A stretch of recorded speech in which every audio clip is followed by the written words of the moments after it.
நீ இன்னைக்கு பேசுகிறது அத்தனையும் கடந்த 50 வருஷமாக நீ ஏன் பேசலை?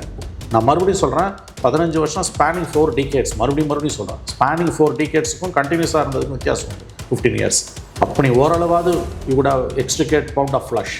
நீ செய்யவே இல்லை. மாறா குடும்பத்தில் யாருக்கு எந்த மந்திரி பதவி வேணும், கட்சியில் எவனுக்கு வளமான இலாக்காக்கள் வேணும், அதில் தான் உங்கள் கவனம் இருந்தது.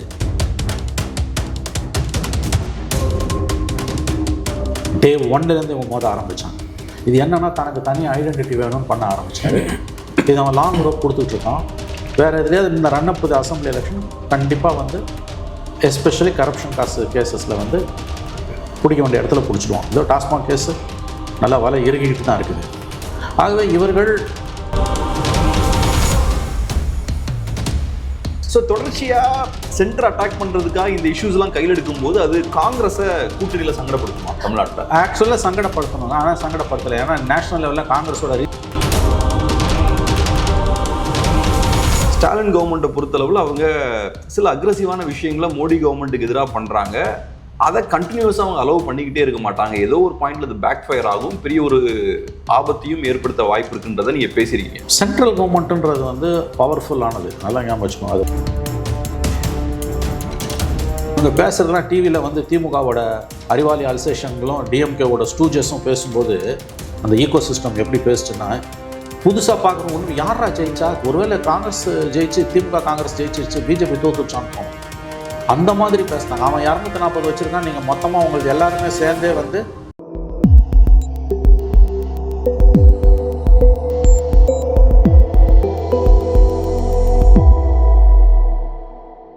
சார் வணக்கம். சார் வணக்கம். இப்போ திமுகவை பொறுத்தளவில் மாநில சுயாட்சி முழக்கத்தை வந்து திரும்ப ஸ்ட்ராங்காக கையில் எடுக்கிறாங்க. இப்போ மாநில உரிமைகளை வென்றெடுக்கணும் அப்படின்றது நல்ல விஷயம் தான். ஆனால் கேள்வி என்னன்னா, அடுத்த வருஷம் அசம்பிளி எலெக்ஷன்ஸ் வருது. ஸோ அதுக்கு முன்னாடி இந்த வருஷம் இதை அரசியலுக்காக யூஸ் பண்ணுறாங்களா அப்படின்ற ஒரு கேள்வி இருக்குது. ஸோ இந்த டெவலப்மெண்ட்டை எப்படி பார்க்குறீங்க? 100% அரசியல் இருக்குது. கிளப்பி இருக்கிற பிரச்சனை நியாயமானது. மாநில உரிமைகளை மறுசீரமைக்கணும், கூடுதல் அதிகாரங்கள் வேணும். இந்திய அரசியல் சாசனத்துக்கு உட்பட்டு within the framework of the constitution of India மாநில உரிமைகள் பேணி பார்க்கப்படணும். அதை அதிகப்படுத்துவதற்கு சென்ட்ரல் ஸ்டேட் ரிலேஷன்ஸ், மத்திய மாநில உறவுகளை அதிகப்படுத்துறது, மேன்மைப்படுத்துறதுக்கும், மாநிலங்களோட உரிமைகளை அரசியலமைப்பு சாசனத்துக்கு உள்ளே இருக்க உரிமைகளை வென்றெடுப்பதற்கும் நம்ம முயற்சிகள் மேற்கொள்ளணும் அப்படின்னு சொல்லிட்டு அந்த எண்ணம் மேலோங்குவது பாராட்டுக்குரியது. அதுக்கு ஒரு கமிட்டி போடுறாங்க.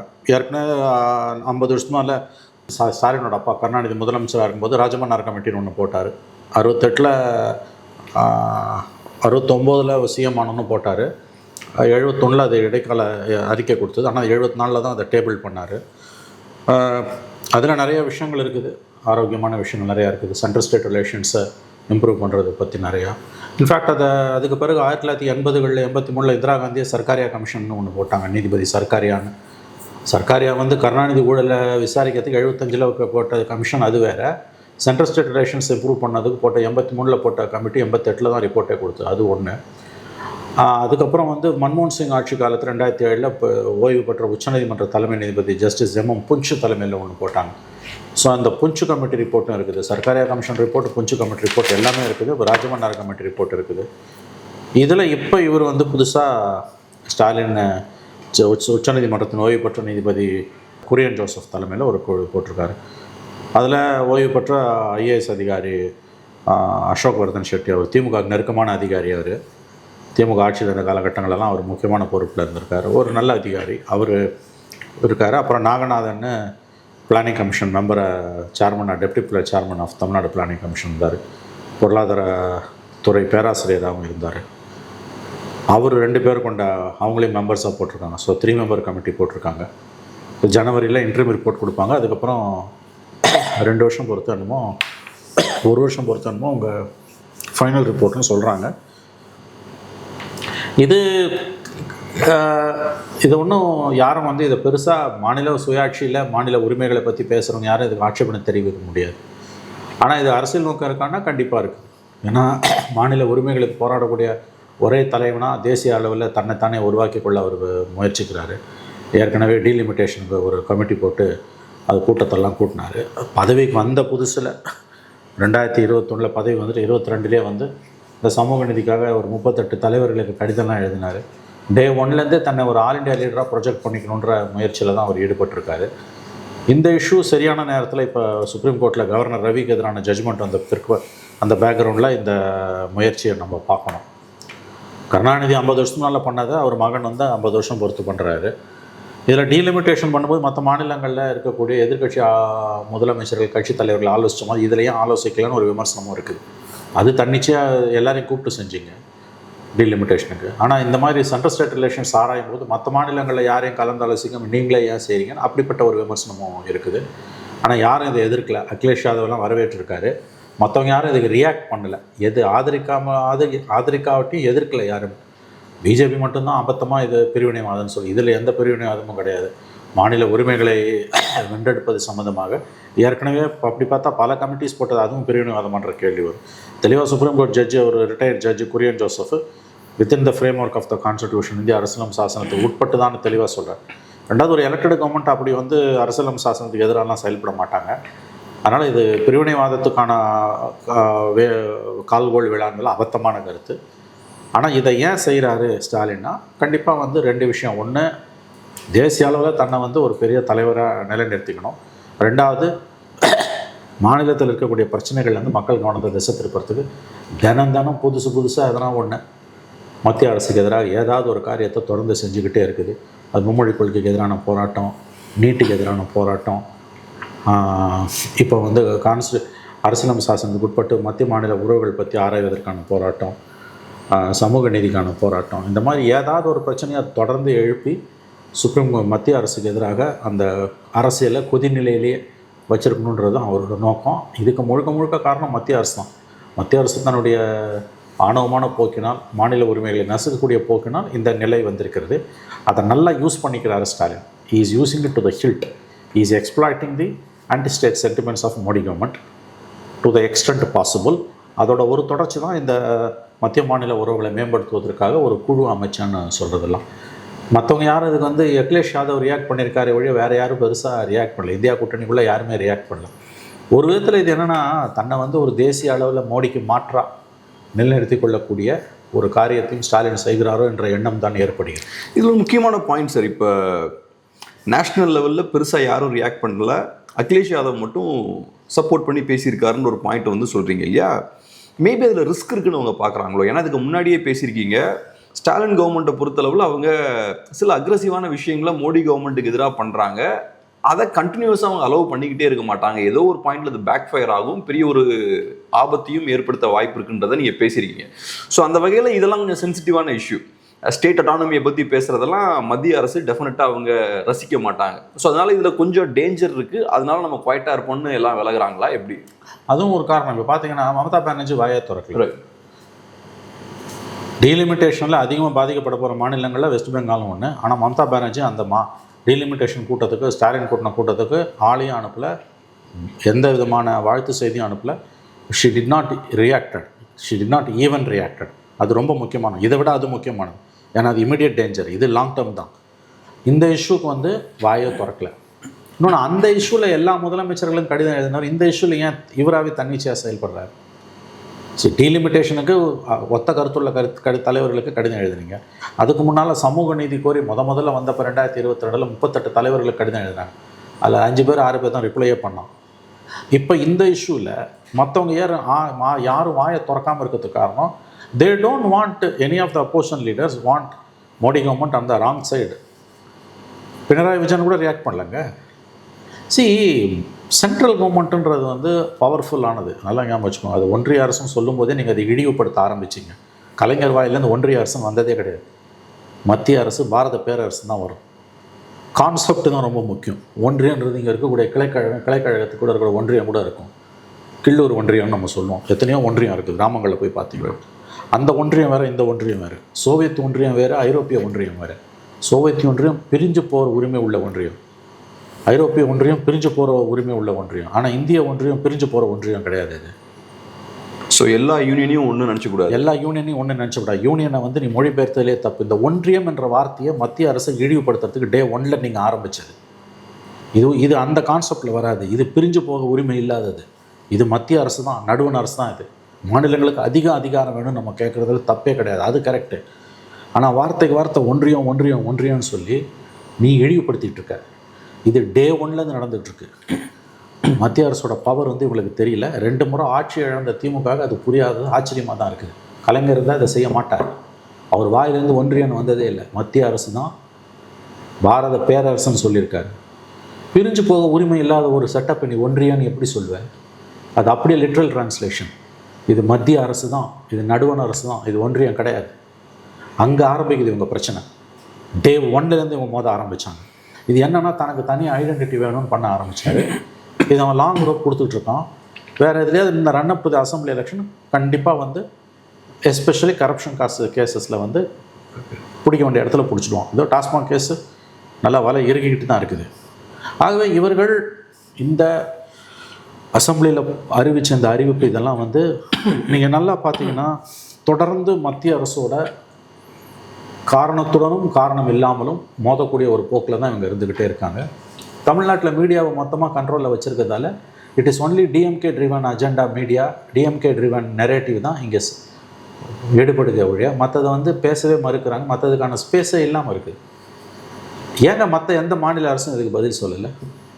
மம்தா பானர்ஜி ரியாக்ட் பண்ணல, பஞ்சாப் ரியாக்ட் பண்ணல, தெலுங்கானா ரியாக்ட் பண்ணல, கர்நாடகா ரியாக்ட் பண்ணல.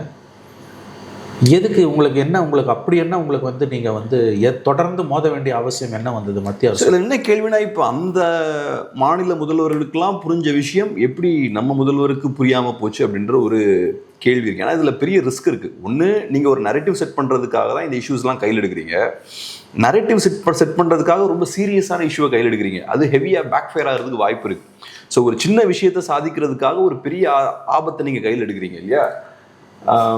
அதுதான் எனக்கும் புரியல, அவங்க ஏன் இதை செய்கிறாங்க. இது காரணம் தப்புனா மாறணும். These are all dangerous issues. I don't know, set of officers இருக்காங்க அங்கே, அவங்க தான் இதை பண்ணிகிட்டு இருக்காங்கன்றாங்க. அவங்கெல்லாம் யாருன்னு எல்லாருக்கும் தெரியும். டே 1லேருந்து அவங்க தான். These guys are background, DK பேக்ரவுண்டில் வந்து ஆஃபீஸர்ஸ். இவங்க வந்து இந்த கவர்மெண்ட்டை கொண்டு போய் முட்டு சந்தையில் நிறுத்துவாங்கன்னு விவரம் தெரிஞ்ச அரசு அதிகாரிகளே சொல்கிறாங்க. ஆனால் அவங்க பேச்சுக்கு அங்கே மரியாதையே இல்லை. டே 1லேருந்து ஆரம்பித்த தகராறு இது. திராவிடியன் ஸ்டாக்னு சொன்னது, ஒன்றியம்னு சொன்னது, தொடர்ந்து மோதுறது, இதெல்லாம் வந்து உங்களுக்கு வந்து இவங்க இந்த run up to the election இதுக்கான மிகப்பெரிய விலையை திமுக அரசும் கொடுக்கலாம். இதோட சீரியஸ்னஸ் இவங்களுக்கு புரியல. அது புத்தி சொல்கிறதுக்கான ஆளுங்க சுற்றி இல்லை. முழுக்க ஜால்ரா கூட்டம் தான் இருக்குது. அதிகாரிகளும் சரி, மீடியாவும் முழுக்க ஜால்ரா கூட்டம். அவங்க இதோட சீரியஸ்னஸும் மோடி கவர்மெண்ட்டோட ஃபண்டமெண்டல்ஸும் தெரியாமல் விளையாடிக்கிட்டு இருக்காங்க.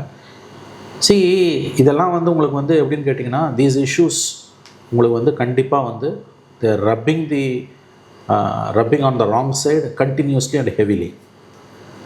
கிட்டத்தட்ட வந்து ஒரு பேரலல் யூனியன் கவர்மெண்ட்டை ரன் பண்ணுற மாதிரியான போக்கு இங்கே வர ஆரம்பிக்குது.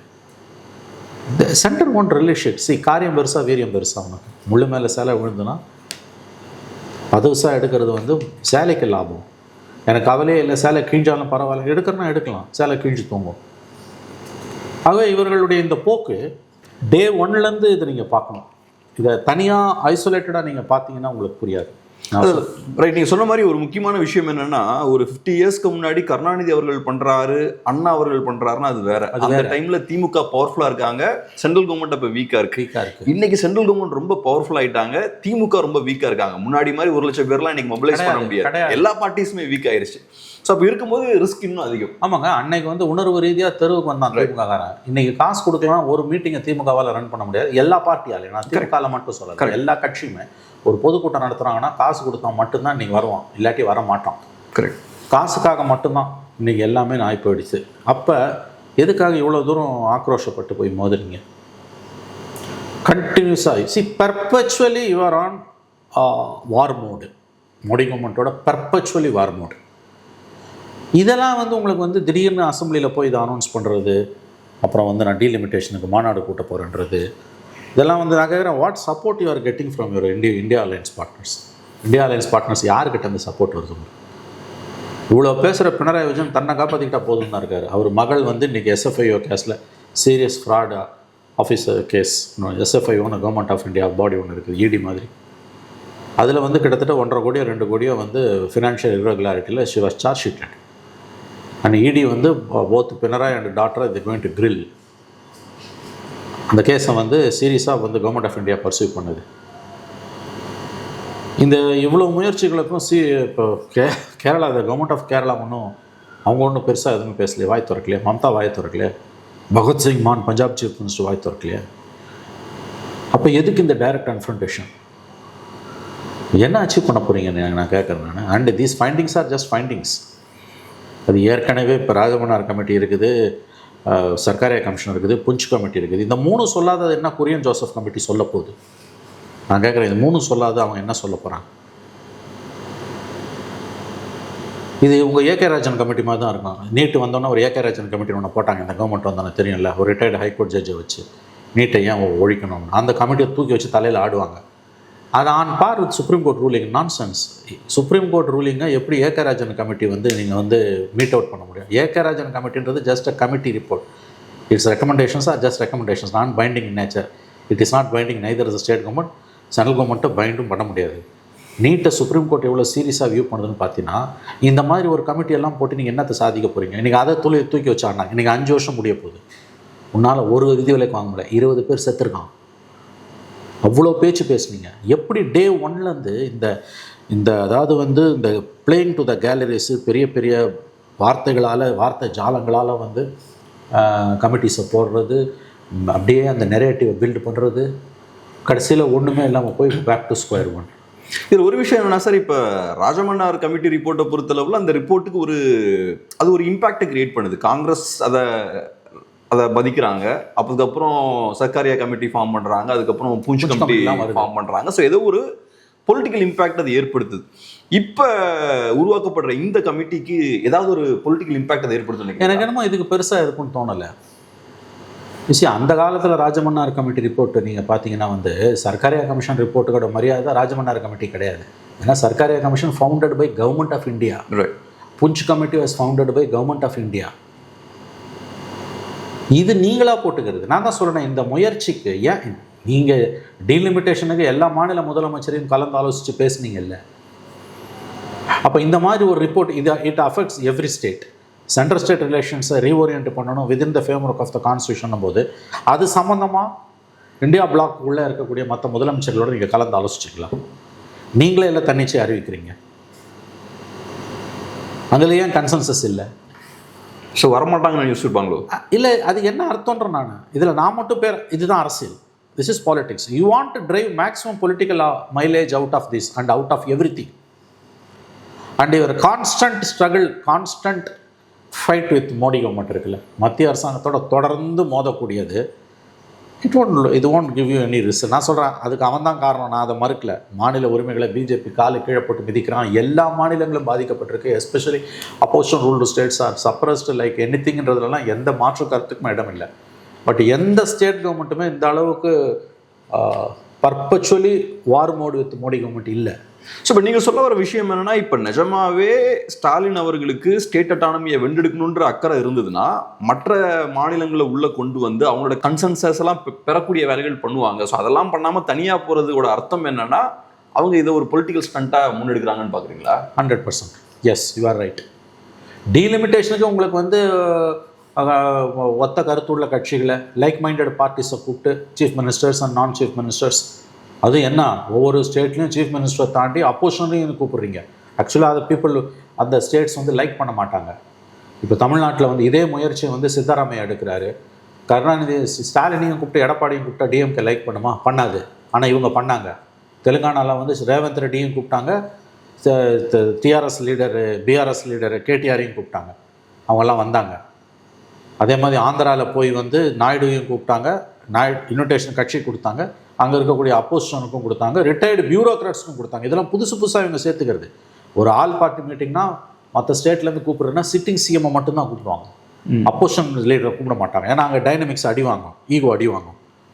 அதை தாண்டி என்ன பண்ணாங்க, அப்போசிஷன் லீடர் மட்டும் இல்லாமல் சிஎம், அப்போசிஷன் லீடரு, சில ஸ்டேட்ஸில் வந்து டாப் பியூரோக்ராட்ஸ், ஏன்னா இவங்களுக்கு வேண்டி அவங்களை கூப்பிடணுன்ட்டு. இதெல்லாம் வந்து எதை காட்டுது உங்களுக்கு? இதை வந்து ஸ்கெப்டிக்கலாக பார்க்கக்கூடிய பார்வையை தமிழ்நாட்டு மீடியாவுக்கு இல்லாமல் போச்சு. நோக்கம் உயர்வானதுங்க, ஆனால் இதில் இருக்க டீப் ரூட்டட் பாலிட்டிக்ஸை பாருங்கள். சரி, நீங்கள் டீலிமிட்டேஷனுக்கு அவ்வளோ பண்ணீங்க, அதுக்கு அடுத்த பெரிய டெவலப்மெண்ட்டு சென்ட்ரல் ஸ்டேட் ரிலேஷன்ஸ் ஆராயத்துக்கு நாங்கள் ஒரு கமிட்டி போடுறோன்றீங்க. அதை நீங்களே இல்லை போடுறீங்க. முதல்ல சென்ட்ரல் ஸ்டேட் ரிலேஷன்ஸ் ஆராயத்துக்கு கமிட்டி போடணுன்றது generally it is the domain of the centre. Rajamannar Kalaignar 69 போட்டாருங்க. அதுக்கு பிறகு 70s வந்த 83 இந்திரா காந்தி போட்டது Sarkaria commission. 2003 every 20 years government of India அதை பண்ணிக்கிட்டே தான் இருக்குது. புஞ்ச் கமிட்டி போட்டாங்க. இதெல்லாம் கவர்மெண்ட் ஆஃப் இந்தியாவோட வேலை. ஒரு ஸ்டேட் பண்ணலை. ஒட்டுமொத்த மாநிலங்களுக்கும் மத்திய அரசுக்கும் இடையிலான உறவு, கான்ஸ்டியூஷனில் இருக்கக்கூடிய மேண்டேட்டு, இதை பற்றியெல்லாம் நம்ம பேசணும் போது ஒரு மாநிலம் மட்டும் தன்னிச்சே எப்படி ஒரு கமிட்டியை போட முடியும்? ஆனால் இப்போ ராஜமன்னார் கமிட்டி இல்லாமலே சென்ட்ரல் கவர்மெண்ட் வந்து பூஞ்ச் கமிட்டி அப்புறம் சர்க்காரியா கமிஷன்லாம் போட்டிருப்பாங்களா? போட்டாங்க, தாராளமாக போட்டிருக்க மாட்டா. நீங்கள் எப்படி சொல்ல முடியும்? நீங்க செய்யறது மட்டும்தான் சிறந்தது, மற்றவங்க யாருக்கும் மத்திய அரசு அதை நோக்கி புஷ் பண்றது யூஸ் ஆகும். ஏன்னா 20 வருஷம் பொறுத்து நடந்ததுங்க. 69 இவர் வந்து இது எங்கேருந்து வருது, நீங்கள் பிடிக்குதோ பிடிக்கலையோ, தனிநாடு கேட்ட திமுக 62 தனிநாடு கோரிக்கை கைவிடுது. ஏன்னா சைனீஸ் அக்ரஷன், சைனீஸ் வாரப்ப செப்பரேட்டிசம் கேட்டிங்கன்னா எலெக்ஷனில் கண்டெஸ்ட் பண்ண முடியாதுன்ட்டான். ஜெயிலெல்லாம் போடுவேன்னு சொல்ல, நீ தேர்தலில் போட்டி போடும், தேர்தலில் போட்டி பண்ண மாட்டான்னு சொன்னாலே போதும் இவங்களுக்கு. ஏன்னா இவங்களால வந்து வாங்க முடியாது, சாப்பிட முடியாது. அதனால் வந்து தெளிவாக உடனே தனிநாடு கோரிக்கை கைவிட்டாங்க. எங்கே கையை வச்சு இவங்க அடங்குவாங்களோ அங்கே செஞ்சாங்க. 62 பவருக்கு வராங்க. பவருக்கு வந்து 2 வருஷம் அண்ணாதுரை செத்துடுறாரு. கலைஞர் வந்தோடனே அந்த த சீட்ஸ் ஆஃப் செப்பரேட்டிசம் அது உள்ளே இருக்குன்றது தான் அப்போசிஷனோட, பிஜேபியோட ஓல்டு டைம் காங்கிரஸ்மேனோட சார்ஜ். டே 1 திரும்ப இதை நீ பேசுகிறதுக்கோட அர்த்தம் வந்து the seeds of separatism இருக்குன்றது. அந்த சீட்ஸ் ஆஃப் செப்பரேட்டிசம் அவ்வளோ சீரியஸாக கூட நம்ம எடுத்துக்க வேணாம். பட் டெஃபினெட்லி வந்து இது வெரி அக்ரெசிவ் ஸ்டேட் அட்டானமிக்கான குரல் இது. ஏன்னா இவங்க ஆரம்ப கட்டத்தில் வந்து இந்தியன் இண்டிபெண்டன்ஸே இவங்க ஏற்றுக்காதவங்க.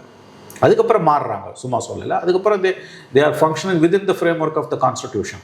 ஆனால் இந்த டே 1 இந்த அசர்ட்டிங் பவர் இருக்குல்ல, அது வந்து இவங்களுக்கு இதில் இன்னொரு கான்ட்ராடிக்ஷன் நீங்கள் பாருங்கள். இவங்க பவரில் சென்ட்ரல் கவர்மெண்ட்டில் இருக்கும்போதுலாம் இதை பற்றி வாயை திறந்ததில்லை இவங்க. எங்க 69 அண்ணாதுரை செத்து கருணாநிதி சிஎம் ஆனோன்னா ராஜமன்னார் கமிட்டியை போடுறாரு. 71 அது ரிப்போர்ட்டை கொடுக்குது. ஆனால் 74 தான் அதை டேபிள் பண்ணுறாரு. ஆச்சா, இந்த 51 வருஷத்தில் சின்ஸ் 74 இந்த 51 இயர்ஸில் 15 இயர்ஸ் இவங்க சென்ட்ரலில் பவரில் இருந்திருக்காங்க. Spanning 4 decades. அது ரொம்ப முக்கியம். கண்டினியூஸாக 15 வருஷம் பவரில் இருக்கிறதுக்கும் spanning 4 decades 2 years 3 years 5 years இருக்கிறதுக்கும் ஒரு பேசிக் டிஃப்ரென்ஸ் இருக்குது. ஏன்னா சேஞ்சிங் அட்மாஸ்பியருக்கு, சேஞ்சிங் பொலிட்டிக்கல் சினாரியோக்கு நீங்கள் வந்து you have lived up to the expectations and you have enriched your self politically and otherwise. 15 வருஷம் 89 90 விபி சிங் கவர்மெண்ட் 11 months. 96 98 பிப்ரவரி 1.5 வருஷம் தேவேகவுட ஐக்கிய குஜராத் கவர்மெண்ட். எவ்வளோ? 2.5 வருஷம். அதுக்கு பிறகு வாஜ்பாய் பீரியடில் 99-2003 4 வருஷம். எவ்வளோ? 6.5 years. அதுக்கு பிறகு மன்மோகன் Singh government 2004 to 2013 9 years. So 15+ years. இந்த 51 yearsல நீங்கள் சென்ட்ரலில் பவரில் இருந்திருக்கீங்க.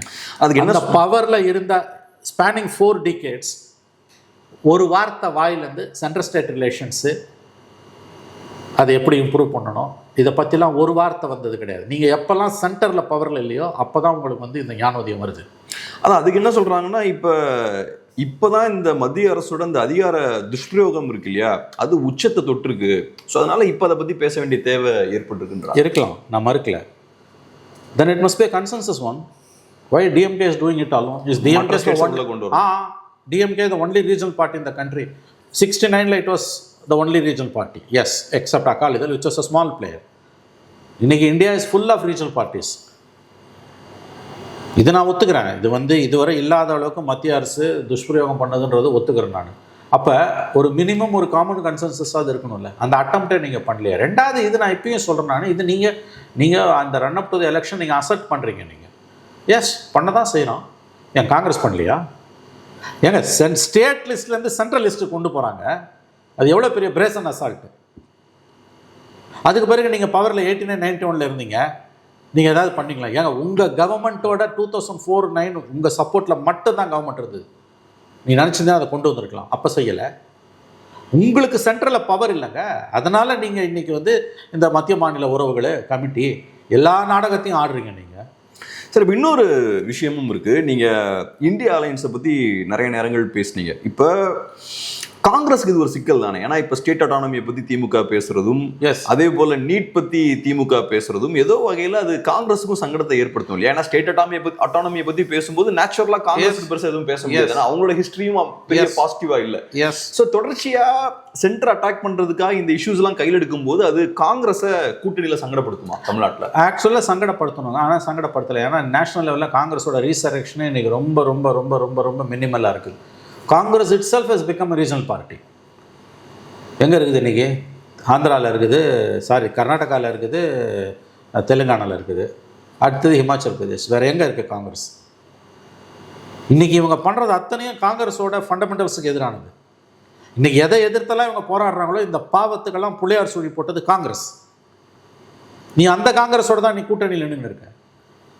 நீங்கள் பண்ணுற எல்லா காரியமும் காங்கிரஸுக்கு எதிரானது. Congress is keeping quiet. ஏன்னா காங்கிரஸுக்கு டிஎம்கே விட்டால் வேறு கதி கிடையாது. ஏன் வந்து சென்ட்ரல் ஸ்டேட் ரிலேஷன்ஸ் இந்த கமிட்டிக்கு வந்து காங்கிரஸ் இது வரைக்கும் ரியாக்ட் பண்ணல? நீட்டில் காங்கிரஸுக்கு என்னங்க வியோ? கரெக்ட். நீங்கள் டைமெட்ரிக்லி ஆப்போசிட்டுங்க.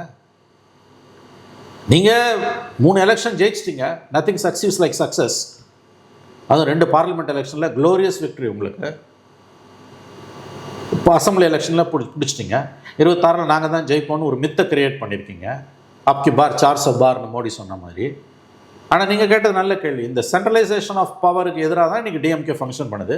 இது காங்கிரஸுக்கு எதிரானது. Yes, but Congress itself is become a regional party. எங்கே இருக்குது காங்கிரஸ்? Where is Congress? மோடியை தோத்துட்டாரு 303 240. அரே பாபா, அவன் 38%லேருந்து 36% வந்தான் ஓட்டு. நீ 19% 23% ஆயிருக்க. 240 சீட்டு தோத்துட்ட மாதிரி நீங்கள் முதல் ஒரு 3 மாதம் என்ன மாதிரி இங்கே மீடியா நரேட்டிவ் வருது. யார் ஜெயிச்சா யார் தோத்தானே தெரில முதல் 1 மாதம் நமக்கு. ஏன்னா இவங்க பேசுகிறதுலாம் டிவியில் வந்து திமுகவோட அறிவாளி அல்சேஷன்களும் டிஎம்கேவோட ஸ்டூஜஸும் பேசும்போது அந்த ஈகோ சிஸ்டம் எப்படி பேசுச்சுன்னா, புதுசாக பார்க்குறோம் ஒன்றும் யாரா ஜெயிச்சா, ஒருவேளை காங்கிரஸ் ஜெயிச்சு காங்கிரஸ் ஜெயிச்சிருச்சு பிஜேபி தோத்துச்சான்னு தோணும். அந்த மாதிரி பேசினாங்க. அவன் 240 வச்சுருக்கான். நீங்கள் மொத்தமாக உங்களுக்கு எல்லாருமே சேர்ந்தே வந்து அவ்வளோ வரல. உங்களுக்கு வந்து 6 மாதத்தில் கவர்மெண்ட் கொலாப்ஸ். 6 மாதம் இல்லை, 3 மாதத்தில் கொலாப்ஸு. ரிப்பப்ளிக் டேக்கு அது இண்டிபெண்டன்ஸ் டேக்கு ராகுல் காந்தி கொடி ஏற்ற போகிறாரு. மோடியை மிரட்டிய நாயுடு, அமித்ஷாவை மிரட்டியாச்சா நிதிஷ், இப்படிலாம் கதை அளந்துட்டு கடைசியில் நீங்கள் எங்கே வந்து நிற்குது? அப்போ இது அதான் இது வந்து என்னென்னா நல்லா தெளிவாக தெரியுதுங்க. இவங்க அந்த நெரேட்டிவை செட் பண்ணி அந்த ஹீட்டை வந்து மோடி கவர்மெண்ட்டுக்கு எதிரான ஒரு ஹீட்டை, அவன் நிறையா தப்பு பண்ணுறான், அட்டூழியம் பண்ணுறான், அத்தனையும் உண்மைங்க. ஆனால் இவங்க பண்ணுற மற்ற எல்லா ஸ்டேட்டும் இந்த அளவுக்கு ரியாக்ட் பண்ணலையே. உனக்கு மட்டும் என்ன வந்தது? இது மோடி கவர்மெண்ட்டுக்கு எதிராக அந்த ஒரு ஹீட்டை தொடர்ந்து சஸ்டெயின் பண்ணுறது மூலமாக தினம் ஒரு பிரச்சனைங்க. புதுசாக உன்னை கலப்ப வேண்டியது. அந்த ஹீட்டை மோடி கவர்மெண்ட்டுக்கு அப்புறம் வந்து மீடியா கம்ப்ளீட்லி வந்து டிஎம்கே ட்ரிவன் அஜெண்டாவை தான் மீடியா வாந்தி எடுக்குது. அதை வச்சு அப்படியே வந்து இங்கே அந்த நெரேட்டிவை பில்டு பண்ணிகிட்டு இருக்காங்க. இது அசம்பிளி எலெக்ஷனில் கண்டிப்பாக இவங்களுக்கு எதிரொலிக்கும். நீங்கள் இந்த இப்போ இந்த கமிட்டி ரிப்போர்ட் நீங்கள் வந்து குரியன் ஜோசப் இவ்வளோ பேசுகிறாங்கல்ல, இவங்களுக்கு கொஞ்சமாவது மொராலிட்டி இருந்தது. நான் திமுகவுக்கு சொல்கிறேன். நான் 51 வருஷம் நீங்கள் என்ன சார் பண்ணீங்க? உங்கள் சப்போர்ட்டில் கவர்மெண்ட் நின்றுது.